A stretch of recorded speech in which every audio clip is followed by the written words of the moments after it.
பிதாவே, நாங்கள் உமக்கு நன்றி செலுத்துகிறோம். யாக்கோபின் புத்தகம் 5ஆம் அதிகாரம் 17-18 வசனங்களில் கொஞ்சம் நேற்று இரவு நான் தியானித்து கொண்டிருந்தேங்க. ரொம்ப அழகாக இந்த வார்த்தை சொல்லுகிறது.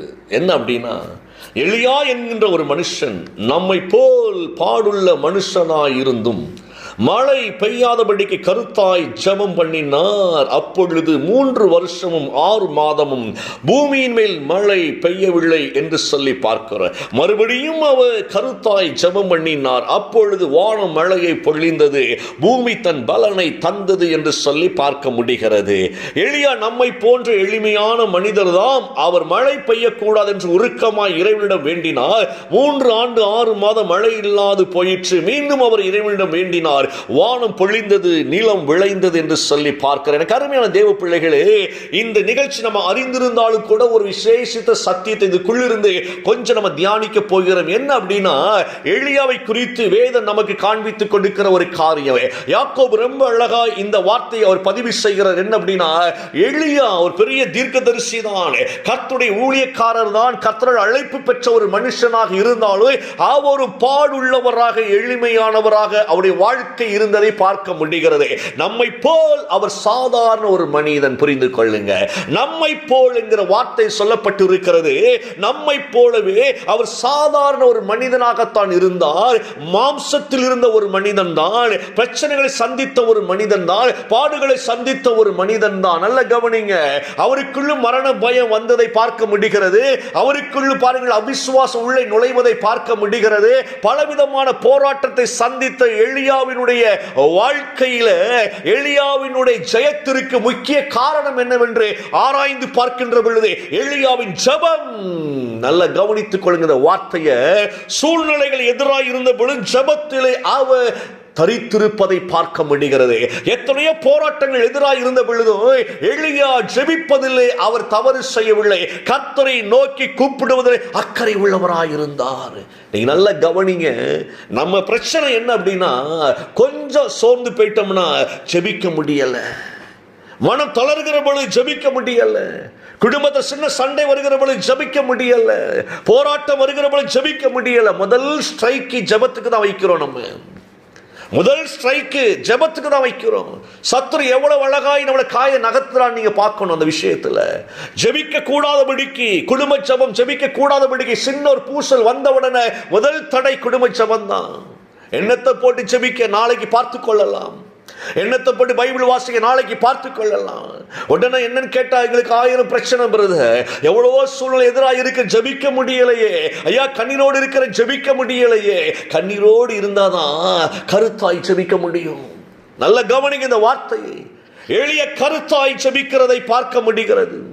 மனுஷன் ஆழமாய் கருத்தாய் தேவனை அறிந்து ஜெபிப்பதை பார்க்க முடிகிறது. அந்த ஜெபத்தின் வல்லமை எதுவாக இருந்தென்றால், வானம் அடைக்கப்படுகிறது, வானம் திறக்கப்படுகிறது. ஒரு வானத்தை அசைக்கக்கூடிய அளவுக்கு எலியாவின் ஜெபம் வல்லமையாய் இருந்தது. இன்னைக்கு நம்மளால ஒரு சின்ன புல்ல கூட அசைக்க முடியல. யோசித்து பாருங்க, சின்ன பிள்ளை கூட நம்மளால அசைக்க முடியாதபடிக்கு போராடி கொண்டிருக்கிறோம். என கருமையான தேவ பிள்ளைகளே, தேவ சமூகத்தில் ஒன்றை கற்றுக்கொள்ள வேண்டும். என்னவென்றால், நம்முடைய ஜெபம் முக்கியமானது என்பதை நாம் கற்றுக்கொள்ள வேண்டும். அவர் ஜெபத்தை கேட்கிறவராகவே இருக்கிறார். அவருக்கு பெயரை என்னவாக இருக்கிறது? ஜெபத்தை கேட்கிறவரே.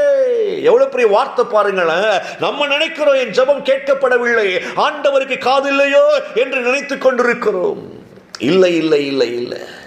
நீங்க வாயை திறந்து ஜெபிக்காவிட்டாலும், நீங்கள் அமர்ந்திருந்து அமைதியாய் எங்கள் தேவனை நோக்கி கூப்பிடுகிற சத்தம் கூட தேவனுக்கு கேட்கும். அவர் அவ்வளவு விஷயத்தை அவர் அங்கீகரிக்கிறவராய் இருக்கிறார். உன் இருதயத்தின் குமுறல்கள் வெளியே வராவிட்டாலும் தேவனுக்கு கேட்கும்.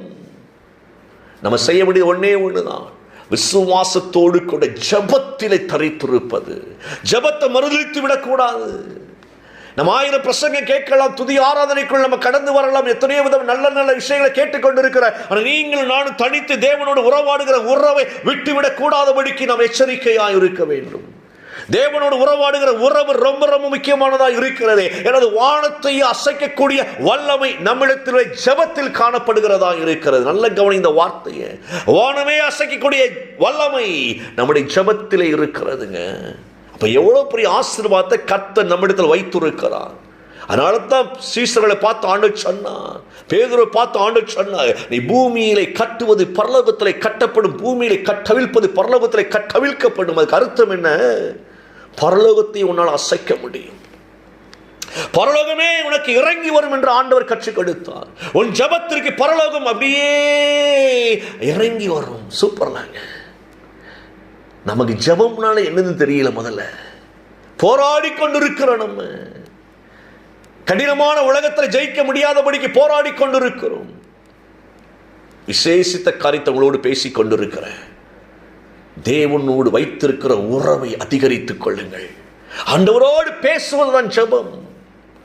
ஆண்டவரோடு பேசுகிற அனுபவம் நமக்கு பெருக பெருக பெருக பெருக வானத்தை அசைக்க முடியும். நல்ல கவனிங்க, நம்முடைய ஜெபம் அவ்வளவு வல்லமை உள்ளதா இருக்கிறது. எனக்கு கர்மனை தேவ பிள்ளையே, சோர்ந்து போயிடாதீங்க, ஜெபிக்க மறந்துடாதீங்க. ஜெபத்தில் தரித்திருப்பதற்கு நீங்கள் டைமை ஸ்பெண்ட் பண்ணுங்க. கர்த்தருடைய வசனத்தை அறிந்தவர்களாய் ஜெபத்தில் தரித்திருக்க உங்களை ஒப்புக்கொடுங்க. நம்ம ஜெபிக்கிற ஜெபம் ரொம்ப ரொம்ப ரொம்ப ரொம்ப முக்கியமான நம்முடைய வாழ்விற்கு. அந்த ஜெபத்தின் வழியாய் நன்மைகள் பெருகும். நம்முடைய கண்களை மூடுவோமா? பிதாவை நாங்கள் நன்றி செலுத்துகிறோம். இன்னும் ஜெபத்தின் ஆழங்களை நாங்கள் கற்றுக்கொள்ள எங்களுக்கு உதவி செய்யுங்க ஆண்டவரே. பிரச்சனைகள் வருகிற பொழுது நாங்கள் சோர்ந்து போய் ஜெபத்தை நாங்கள் மறுதலிக்கிறோம். இந்த ஜெப ஆவி இன்னும் எங்களுக்குள் வேலை செய்யட்டும். ஜெப ஆவியினால் எங்களை நிரம்பி உமோடு உறவாட இன்னும் பலன் தாங்க. இணைந்திருக்கிற ஒவ்வொரு பிள்ளைகளையும் ஆசீர்வதிக்கிறேன் இயேசுவின் நாமத்தில் பிதாவே. ஆமேன், ஆமேன்.